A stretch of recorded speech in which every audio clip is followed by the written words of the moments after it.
जिक्र हो नवाबों के शहर लखनऊ का और भूल भुलैया का नाम ना आए, ये तो मुमकिन ही नहीं।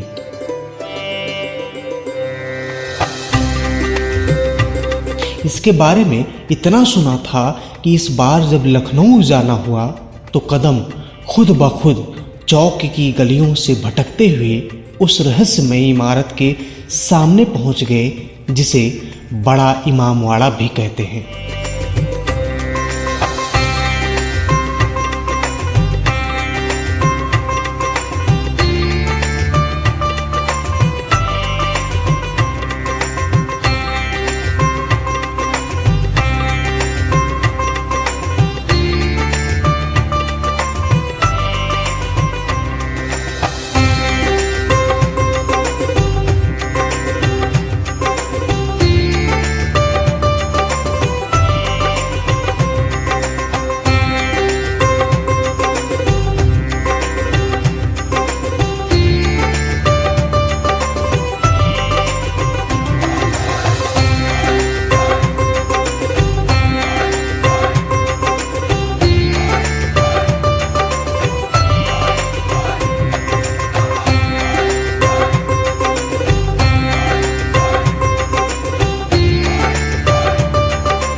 सम्मोहित से हम अंदर पहुंच गए और हमारे साथ थे एक गाइड।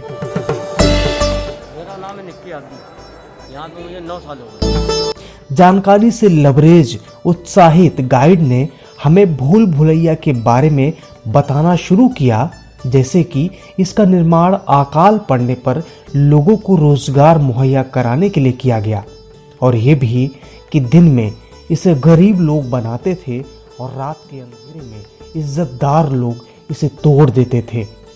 इससे गरीब और अमीर दोनों को ही काम करने पर पैसा मिलता था। नीचे देखिए नाम लिखा हुआ है नवाब आसिफउद्दौला, और दूसरा नाम नीचे देख रहे हैं विनय नवाब शुजाउद्दौला। नीचे वाला नाम इनके फादर का है, ऊपर वाला नाम इनका।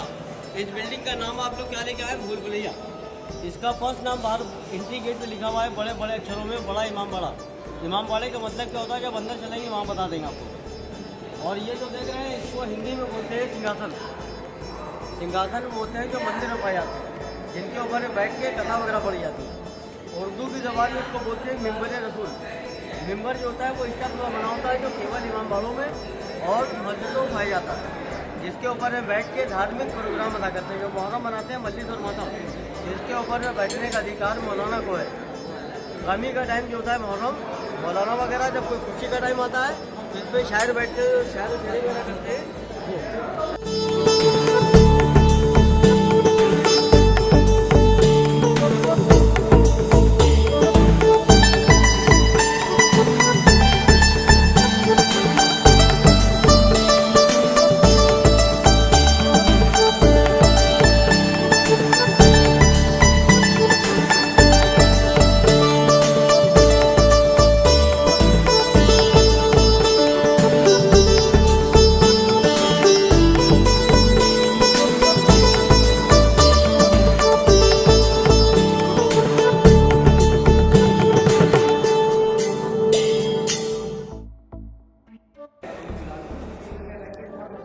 देखिए मैम, एक विंडो सामने में लिए झूमर के नीचे विंडो, और दूसरी विंडो देखिए ये विंडो। पूरी बिल्डिंग में 3 हॉल बनाए गए। बिल्डिंग का फर्स्ट हॉल ये बना है, सेकंड बीच में बना है, थर्ड पहला में। तो जो हॉल देख रहे हैं ये चाइनीज हॉल बनाएंगे। इधर आइए। इसका नाम जो रखा गया वो चाइनीज हॉल रखा गया। इसका डिजाइन आकार जो उतारा गया है वो सोसर का उतारा है, कप प्लेट का। जो चाय कप आती है, कप के नीचे प्लेट आती है, तीनों प्लेट। डिजाइन देखिए पूरा प्लेट के आकार में है। और जो भूल भुलैया है, भूल भुलैया कहाँ बनी है? भूल भुलैया देखिए विंडो पे लाइट ऊपर मिली, यहाँ पे देखिए अंधेरा मिल रहा है। यहाँ से यहाँ का रास्ता 1 मिनट का है, सही रास्ता जाएंगे आधे मिनट से लेकर 1 मिनट के अंदर रास्ता कवर हो जाएगा। अगर ये बीच में रास्ता जो बना है यहाँ से अगर राउंड होगा तो फिर यही 1 मिनट का रास्ता कहिए 10 मिनट लगा दे, आधा घंटा लगा।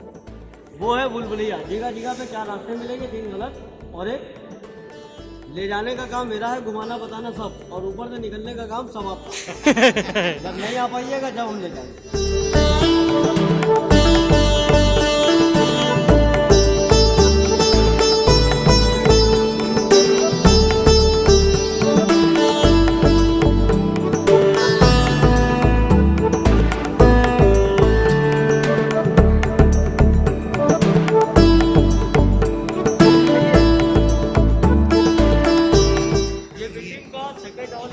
पर्शियन ट्रे, उसका डिजाइन आकार दिया है प्लेट का, और इसका डिजाइन आकार बनाया है ट्रे का।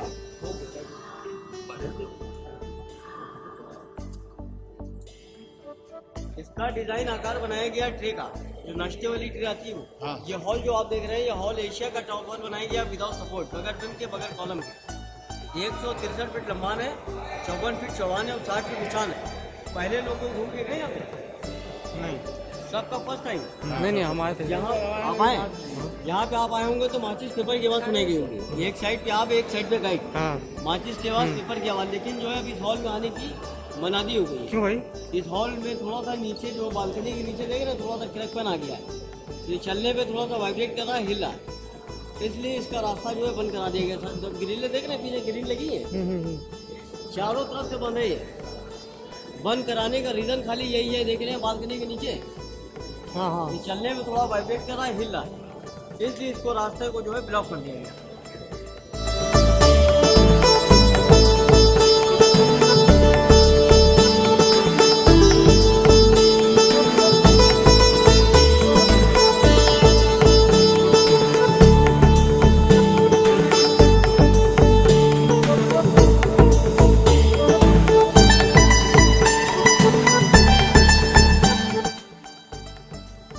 सामने देखिए पूरा नाम लिखा हुआ है नवाब आसिफउद्दौला बहादुर। वहाँ पे नाम इतना पड़ा है नवाब आसिफउद्दौला, यहाँ पे क्या पड़ा है बहादुर। ये चारों ओर से जो ग्रिल लगी है इसके बीच में इनकी समाधि बनी है, जिसको हिंदी में समाधि बोलते हैं, उर्दू में कब्र बोलते हैं। इसके अंदर में 2 कब्रें बनी है, नवाब आसिफउद्दौला और दूसरी इनकी बेगम शमसुन निसा। और शीशे का केबिन रखा देख रहे हैं, केबिन में देखिए कैप रखा हुआ है।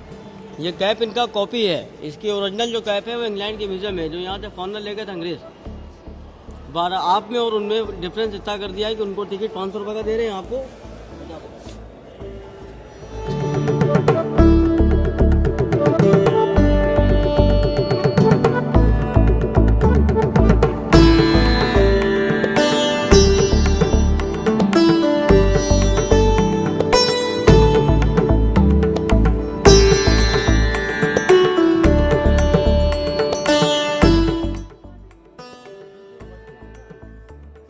सामने में जो देख रहे हैं ये ताजिया है, जो मुहर्रम के पीरियड में आपने देखे होंगे जुलूस वगैरह निकालते हैं, ये जुलूस में निकाले जाते हैं।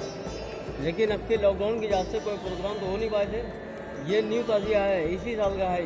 ये बन के तैयार हो चुका था लेकिन प्रोग्राम कैंसिल हो गया था, यहाँ पे ला के रखवा दिया गया। ये जो हसन हुसैन का जो मातम किया था, जो शोक मनाते हैं, उसके लिए ये ताजिया बनाया जाता है। ये मतलब कहने का ये है मेरा कि वहाँ से लेके यहाँ तक ये जितना भी देख रहे हैं, ये सब दर्शन करने की जगह बनाई गई, पूजा पाठ करने की। मंदिर गुरुद्वारा जाते हैं पूजा पाठ करने के लिए, यहाँ पे लोग आते हैं माथा टेकने और दुआ मांगने। इसीलिए बिल्डिंग के ऊपर में जूते चप्पल अलाउ नहीं किए गए, ऊपर में आप जाएंगे नंगे पैर। इधर आ जाइए मेरे शीशा देख रहे हैं, शीशे में आपका फेस मिल रहा है। और जो आपने अपने घर में शीशा टांगा है वो भी इसीलिए लगाया है, चेहरा देखने के लिए, कंघी वगैरह करने के लिए, लेडीज़ के लिए ज़्यादातर मेकअप वगैरह के लिए। लेकिन ये उस ज़माने में इतने बड़े बड़े गिलास जो लगाए हैं यहाँ से लेके वहाँ तक, ये शीशे लगाए गए थे केवल रिफ्लेक्शन के लिए, ताकि हॉल में हम लाइटिंग कर सकें। उस ज़माने में लाइट नहीं थी, इलेक्ट्रिक। अब इस टाइम पे शीशा ट्यूबलाइट को रिफ्लेक्शन कर रहा ऊपर। जिस ज़माने में लाइट नहीं थी, ये शीशा और ये पीछे स्टैंड रखा दीजिए सामने, ये दिया स्टैंड है, इस पर दिया का प्रयोग करते थे। दिया की लाइट शीशों से रिफ्लेक्शन होके ऊपर। अब नीचे इलेक्ट्रिक लाइट है, लेकिन ऊपर 4 स्टोरी बिल्डिंग है, 1024 रास्ता बना है, लाइट कहीं नहीं है। जगह जगह पे वेंटिलेशन लाइट है, सनलाइट। और बाकी लाइट जहाँ पे अंधेरा मिलेगा वहाँ मोबाइल की लाइट से पूरी बिल्डिंग को घूमना पड़ेगा।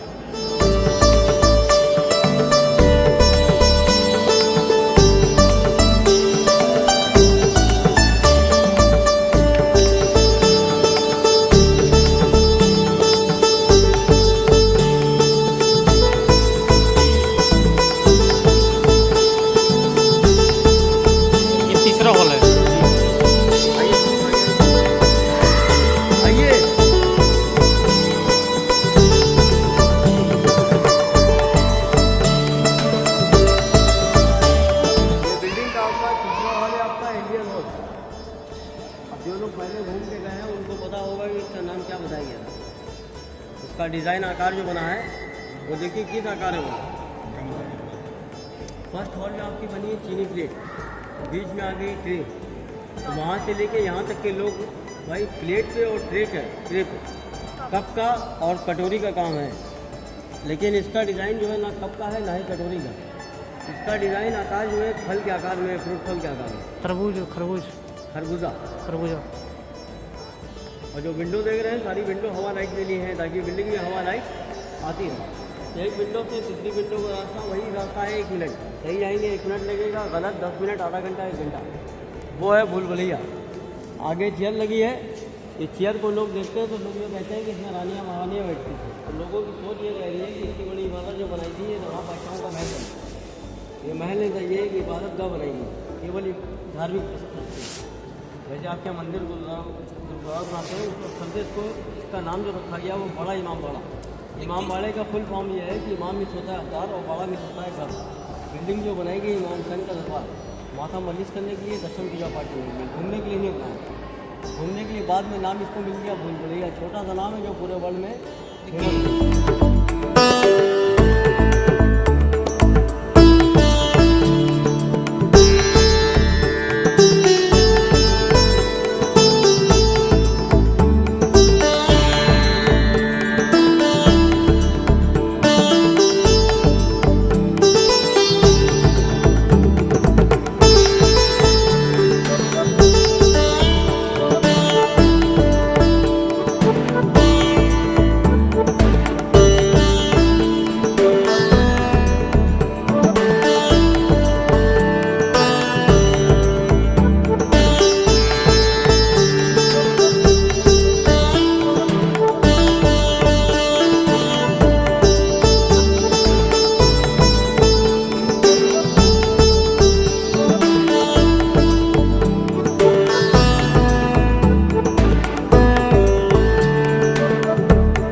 है, घुमाना बताना सब, और अंदर से निकलने का काम आपका। फिर भैया हम जब नहीं आ पाइएगा तो फिर हम लेकर आएंगे।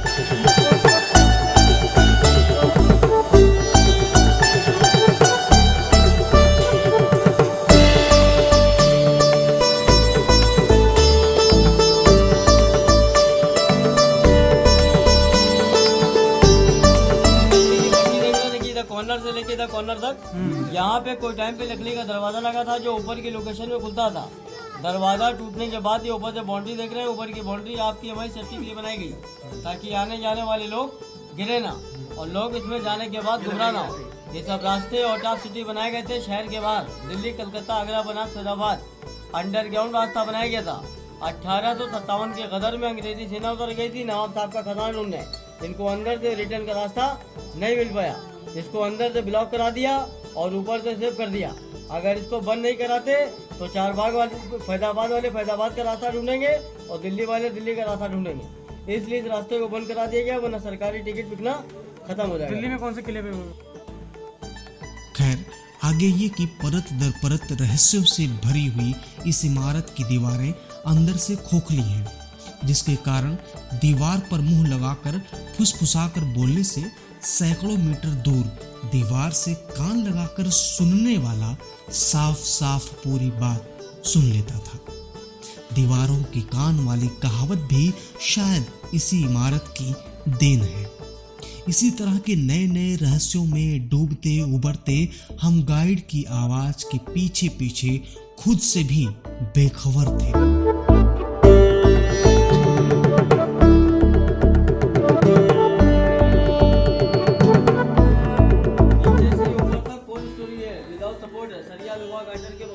बिल्डिंग को जो मटेरियल यूज किया गया है, ये ईंट देखी लगी देख रहे हैं,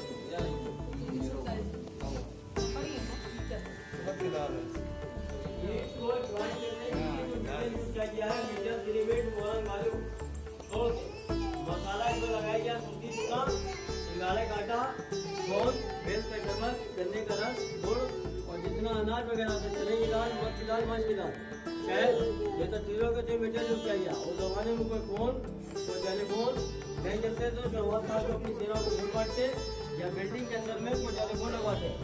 ये फोन इस टाइम का वायरलेस फोन तैयार हो गया था। जब एक सिपाही दूसरे सिपाही से बात करता था तो बीच का सिपाही उन बातों को फॉलो करता था। अगर इन दोनों की बातों में कोई बातें नवाब साहब के बारे में गलत होती थी तो नवाब साहब के जो आदमी होते थे वो नवाब साहब तक की खबर पहुंचा देते थे। इसलिए ये कहावत इस बिल्डिंग से फेमस हो गई थी कि आहिस्ता बोलो दीवारों के भी कान होते हैं।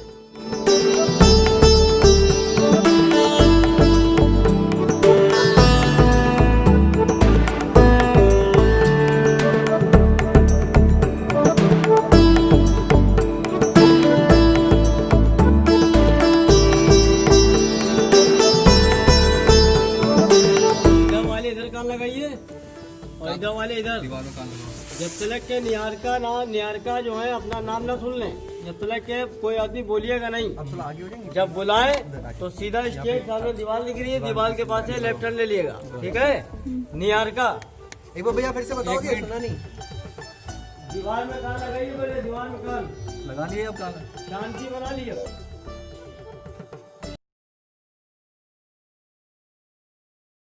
मिलता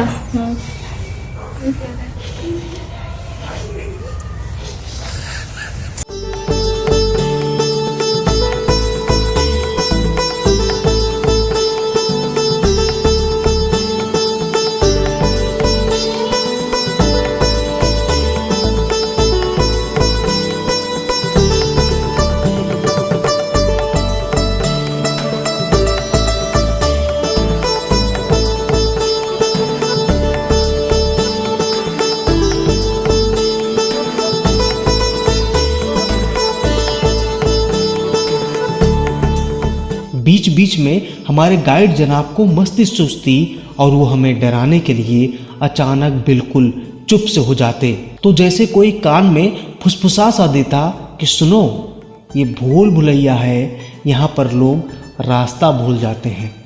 और हम सहम कर अपने फ़ोन की फ्लैश लाइट के सहारे जल्दी से अपने आगे चलने वालों के पास पहुँच जाते हैं।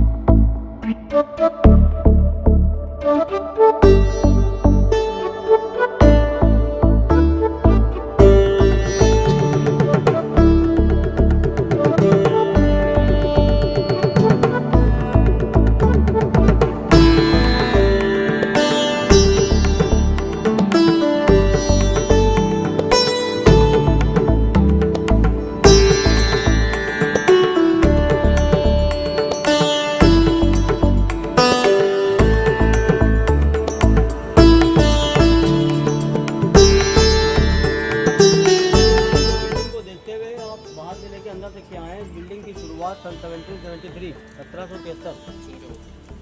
1773 में शुरुआत और 1784 में कंप्लीट। कितना साल हो गया? 11 साल। अब छोटा सा क्वेश्चन है मेरा आपसे कि 11 साल ये कम लगे थे कि ज़्यादा लगे थे? 100 में 110% और इस तरह वही लोग कहते हैं कि बहुत कम टाइम लगा, लेकिन उस टाइम की जो हिस्ट्री है वो ये कह रही है कि 11 साल ये ज़्यादा लगाए थे। अभी इन्होंने ज़्यादा टाइम क्यों लगाया था, कम टाइम क्यों नहीं लगाया था? ज़्यादा टाइम लगाने का रीज़न खाली इतना बन गया था कि जब 1773 में बिल्डिंग बनना शुरू हुई थी तो अकाल पड़ गया था। अभी जैसे 6 महीने के लिए लॉकडाउन जो लगा था, लोग परेशान हो गए थे, रोजगार लोगों की बंद हो गई थी, काम धंधे लोगों के बंद हो गए थे। तो बड़ा आदमी केवल नहीं परेशान था, क्योंकि उसके बाद पैसे की कोई था नहीं थी कि चाहे इतना का 6 महीना का 6 साल का लग जाता उसके पास नहीं था, लेकिन गरीब आदमी बेचारा मर रहा था खाली। उस ज़माने में 11 साल का अकाल पड़ा। इस समय लॉकडाउन लगा था, उस ज़माने में अकाल पड़ा था 11 साल का। भूखमरी हुई थी, लोगों की रोजगार काम धंधे लोगों के बंद हो गए थे। तो लोगों को नवाब आसिफउद्दौला साहब ने काम दिया था, तो बिल्डिंग को ये दिन में बनवाते थे और रात में तोड़वाते थे, बनाने की पगार और इधर तोड़ने की पगार। तो लोगों ने पलट के नवाब आसिफउद्दौला से सब सवाल किया कि आप एक तरफ से बनवा रहे हैं और दूसरी तरफ से आप तोड़वाए हुए हैं, तो फर्जी का पैसा लौट कर। अगर आपको ऊपर वाले ने ज़्यादा दे दिया है तो लोगों को आप यूँ ही बांट दीजिए, चाहते तो बांट देते, लेकिन बांटने के बाद लोग काहिल हो जाते, कामचोर हो जाते। वहीं से इन्हीं ने लोगों को मेहनती बनाया कि जिस आदमी ने कुआं खोद लिया वो आदमी पानी पीने का हकदार है।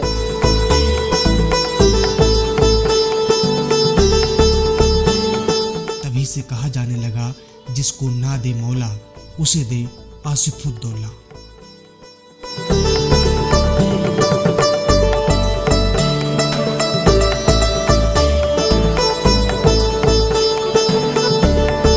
इनका दर्जा अल्लाह और भगवान से जोड़ दिया था, लेकिन जब इनके कानों में इस बात की सज़ा पहुंची कि लोगों ने मैं अल्लाह समझ लिया, भगवान समझ लिया है, ये गलत। अल्लाह के आगे और भगवान के आगे ना गरीब की ना अमीर की किसी की नहीं चलती। तो इन्हीं ने कहावत ये बनाई थी कि जिसको देगा मौला उसको क्या देगा आसिफउद्दौला। ऊपर वाला जिसको दे देगा तो उसको किसी से मांगने की ज़रूरत नहीं पड़ेगी। एक नवाब ये और दूसरे बादशाह, अवध के आखिरी बादशाह वाजिद अली शाह, इनका जगह जगह पे आपको फ़ोटोग्राफ मिल जाएगा। जो पुरानी दुकानें हैं, उनकी दुकानों पर उनका पोस्टर आपको मिलेगा। वो केवल ना जूता पहनने पर अरेस्ट हुए थे। ये कहावत आप लोगों ने सुनी है कि नहीं सुनी है, हम आपको बता दे रहे हैं कि वाजिद अली शाह जो हैं अरेस्ट हुए थे केवल जूते की बेस पे। जब ब्रिटिश ने बिल्डिंग पे इनकी अटैक किया था तो इनकी सारी सेना पहले से भागी नहीं थी, वाजिद अली शाह ने खुद हटा दिया था। पावरफुल आदमी जब पकड़ा जाता तो फ़ोन पे छुट जाता है, और कमज़ोर आदमी पकड़ा जाता तो मारा भी जाता और ज़मानत के लिए घर वाले चक्कर लगाते हैं, उसके बाद भी नहीं छूटता है। तो ये इन्हीं ने अपनी सारी सेना को हटा दिया था, ये अपनी पोजीशन पे बैठे रहे। अंग्रेज़ी सेना का जब अटैक हुआ तो अंग्रेज़ी सेना का सवाल वाजिद अली शाह से ये था कि नवाब साहब आपकी सारी सेना तो भाग गई, आप क्यों नहीं भागे? तो इन्हीं ने पलट के अंग्रेज़ी सेना को जवाब ये दिया कि हमको जूता पहनाने वाला कोई नहीं था, हमें पकड़ने के लिए आए हो, पहले हमें जूता पहना, उसके बाद लेके चलो। तो यहाँ से ये अरेस्ट होके गए कलकत्ता, मटिया पुरुष, वहीं इनका देहांत हुआ, वहीं इनके नाम से मकबरा तैयार किया गया। 2 लोग ज़्यादा फेमस हो गए थे। अब जो लोग कहते हैं कि नवाब रिलेशन के लोग हैं, रिलेशन से लोग हैं, आज भी लोग हैं, लेकिन वो नाम नवाब रखने से इंसान नवाब नहीं बन जाता। इन्हीं नवाबों के ऊपर में छोटा सा एक शेर तैयार कर दिया गया था कि उजड़े हुए गुलिस्तान के कुछ फूल अभी बाकी हैं, असली नवाब जो थे वो सब गुजर गए, ये सब नकली बात।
अब हम गाइड के सहारे इस तिलस्मी दुनिया से बाहर आ चुके थे। लेकिन अभी कहाँ? अभी तो एक तिलिस्म बाकी था। वो बावली जिसे बाहर से देखने पर सिर्फ एक साधारण सी इमारत और उससे लगा हुआ एक पेड़ ही दिखता था, उसके अंदर जाने पर पता चला कि अगर आज जनाब आसिफुद्दौला साहब जीवित होते तो उन्होंने बावली के पानी में हमें तभी देख लिया होता जब हमने उनकी इस सल्तनत में कदम रखा था। जी हाँ, ऐसी ही कुछ चमत्कारी बनावट है इस बावली की, जिसके अंदर बैठे हुए इंसान को बाहर से आने वाला नहीं देख सकता, लेकिन अंदर वाला शख्स बाहर खड़े शख्स को न सिर्फ देख सकता था बल्कि उसकी हर हरकत पर नज़र भी रख सकता था, वो भी उस बावली में भरे हुए पानी में। यानी कि बावली का वो पानी एक प्रकार का सीसीटीवी था।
सिपाही शाहजफर तीरंदाजी करता था बाहर में, लेकिन बाहर का आदमी अंदाजा नहीं लगा पाता था कि तीरंदाजी कहाँ देखी जा रही है। अभी आपको मैंने बाहर से अंदर दिखाया था तो आपको दीवार दिख रही थी, पेड़ दिख रहा था। अभी भी दीवार और पेड़ की दूरी यहाँ से कम 15-20 फीट ऊपर है।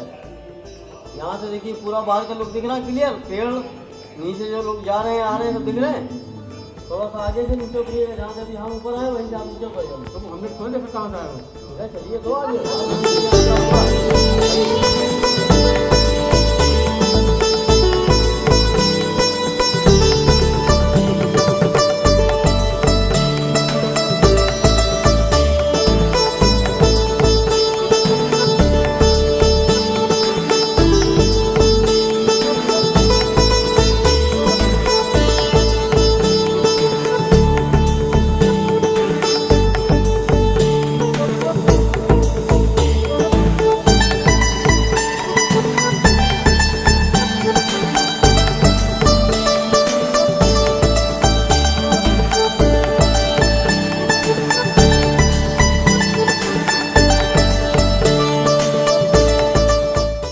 पहचान कर ले कि आने वाला दोस्त है कि दुश्मन।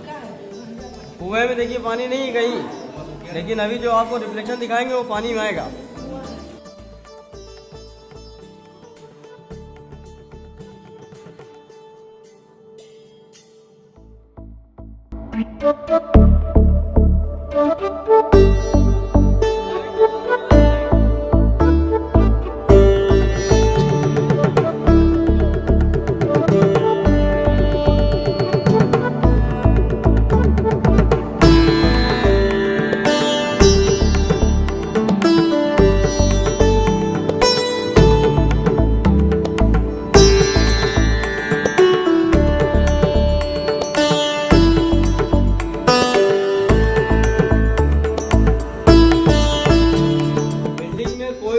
बिल्डिंग से कोई भी जाएगा, आने जाने वाले का रिफ्लेक्शन यहाँ से देख लिया जाता कि आने वाला दोस्त है कि दुश्मन। दुश्मन और दोस्त की पहचान रेड ब्लैक होती है। अच्छा वो पानी है, वो पानी है। पानी है। देख लिया? अब आगे से नीचे उतरिए। नीचे? हाँ, नीचे उतरिए। वो पानी है जिस पे दिख रहा है। अरे गजब यार। रिफ्लेक्शन है। मैम आगे से नीचे उतरिए। हाँ, आ जाओ, आ जाओ। क्या है यहाँ पे? उस पानी में उस गेट का फोटो आ रहा है। जिस टाइम पे ये कुआं चालू था, इस कुएं का पानी वहाँ के पानी से हमेशा अटैच रहता था। पानी कभी गंदा नहीं होता था, पानी कभी खत्म नहीं होता था। आप वो पानी टेम्परेरी देते हैं, सामने देखिए चमक रहा है।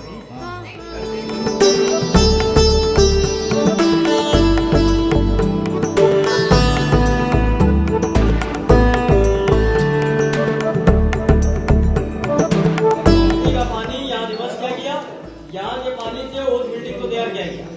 इसी कुएं में हिस्ट्री का कहना है कि खजाने की चाबी और खजाने का नक्शा वो इसी कुएं के अंदर फेंक दिया गया था। चाबी नक्शा फेंकने वाले का नाम मेवालाल रस्तोगी, नवाब साहब का कैशियर था, खजांची, जिसके बाद चाबी और नक्शा रहता था। जब ब्रिटिश ने बिल्डिंग पर अटैक किया, अंग्रेजी सेना ने इनको पकड़ लिया गया, जिसने चाबी और नक्शे की फरमाइश की थी, लेकिन ना के अलावा हाँ नहीं मिल रहा था। चाहता तो चाबी नक्शा दे के जान बचा लेता अपनी, लेकिन इतने आदमी के बीच में अकेले बंधे, न भाग सकते हैं न कहीं जा सकते हैं। अगर चाबी नक्शा का हम इनको दे रहे हैं और अगर इधर तक काम हो जाएगा तो कुछ कर नहीं पाएंगे अपना। तो अंग्रेजी सेना को बला बुतला के लिया ऊपर लाने के बाद जो चाबी थी, चाबी के ऊपर नक्शा, ऊपर लाने के बाद चाबी नक्शा निकाल के कुएं फेंक दिया था, पलट के खुद भी छलांग लगा दी थी।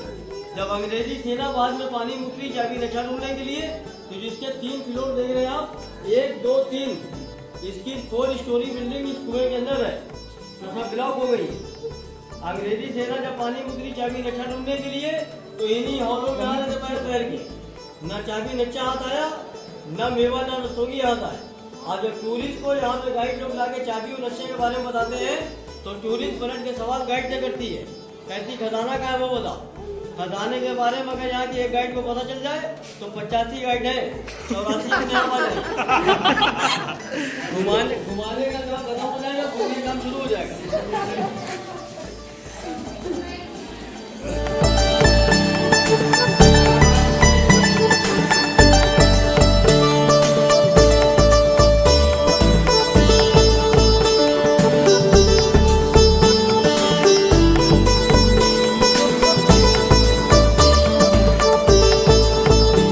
और फिर कमाल के इस शाहकार से बाहर आते समय हम खुद को उस भूल भुलैया के अंदर कहीं छोड़ आए थे। खोए खोए अंदाज से ही हमने अपने गाइड को शुक्रिया कहा और पलटकर उस इमारत को देखते हुए मरहूम जनाब आसिफुद्दौला साहब से दोबारा जल्दी ही आने का वादा करके खुद बेमन से हम उस इमारत से बाहर आ गए।